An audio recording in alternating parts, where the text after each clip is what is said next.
Hey, good morning, everyone. Let's get straight to the breaking news. Harvey provoking an unfolding flooding disaster in America's fourth largest city, Houston, Texas. This is all happening right now as we come on the air, and the situation is unfortunately dire. People trapped in their flooded out homes. They are fleeing to their attics, taking to social media, begging for a rescue. You know, it's been incredible to watch because this storm, you know, people think about it in terms of a hurricane, but it was much more than a hurricane. This is about a hurricane, tornadoes, floods. So every Houstonian was impacted, including our health department staff. But what I think has taken me aback is the fact that people have showed up to work every day. You know, they're helping to give and helping their neighbors and stretching above and beyond the call of duty, working long hours because that's what's needed. We stand in the gap. So there are a number of agencies who are tasked with, you know, emergency housing, emergency food stamps. And typically those require a process, an application process, a waiting period.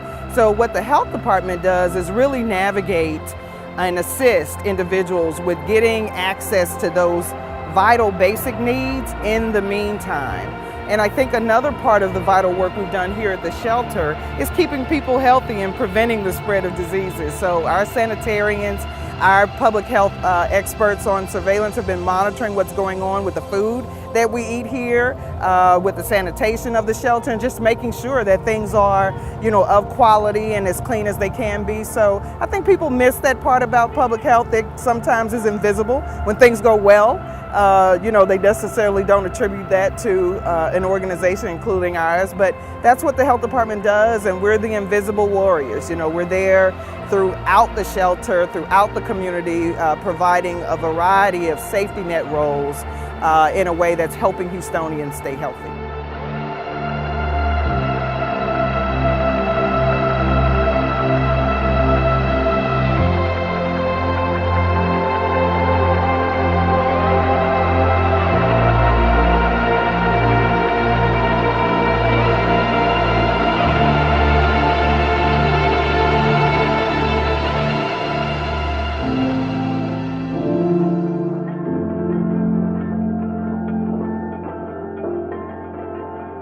My glasses, I got my glasses, food stamps. They gave us housing.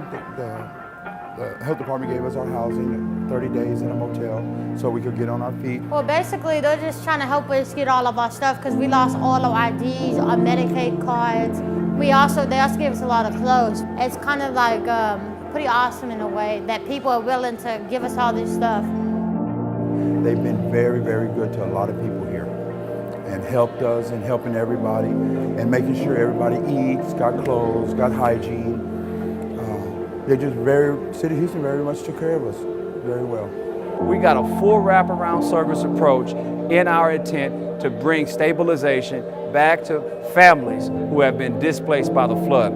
This is an enormous operation. It requires a lot of coordination with agencies that are outside of the Houston spectrum of work, and certainly bringing those resources to bear so that our folk, our neighbors, our friends, our families can rebuild, relive, and restore the quality of life that they once had prior to the flood. And that's what the Houston Health Department is all about, where we protect the H.